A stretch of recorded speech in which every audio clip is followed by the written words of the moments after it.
Before I start, I'd like to acknowledge the Boomerang and the Boomerang language groups of the Kulin Nation. This is the story of a frog. This is the green and gold bell frog. It's one of the most endangered species in Victoria. But for frogs, that's not that hard. You know that 50% of all amphibian species are classified as either threatened or near threatened. And the reason for that is because in the last 100 years, we have lost nearly 70% of all natural wetlands. But this frog is happy.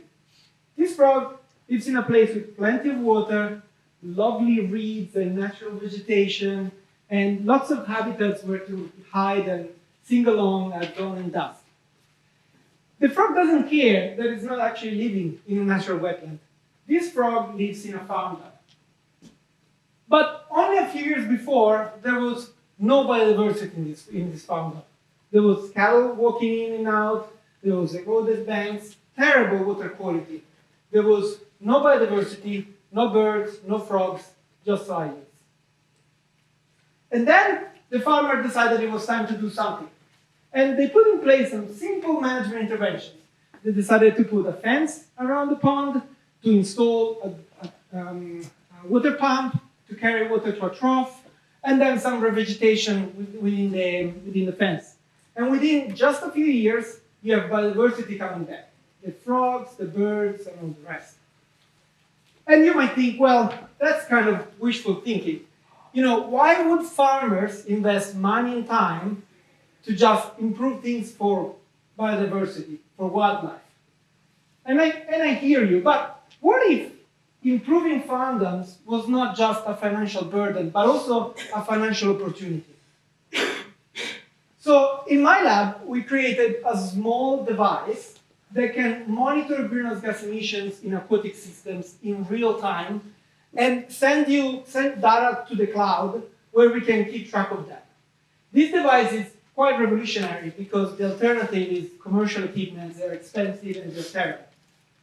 So we used this device and deployed it on hundreds of farmlands from Queensland all the way to Tasmania. We've recorded years of hourly greenhouse gases from farmland. And what we found is that when farmers fence their dams, on average, they halve their emissions of powerful greenhouse gases such as methane and nitrous oxide. I'm talking about reductions from 66% to 82%. And here is where things get really exciting.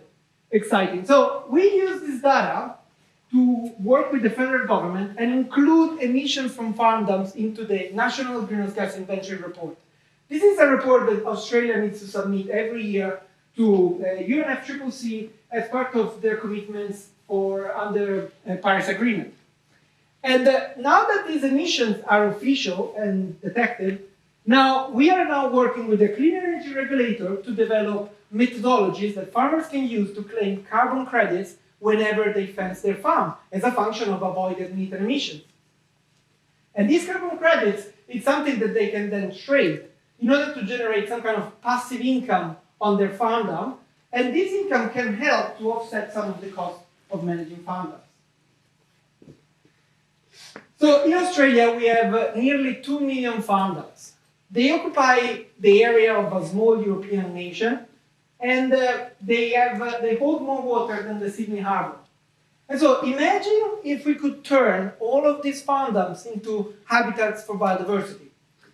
It would lead to cleaner farms, more sustainable practices, and more homes for frogs, birds, and the rest. And so I see this as a win-win-win. Win for biodiversity, win for climate, and also for the farmer. Thank you.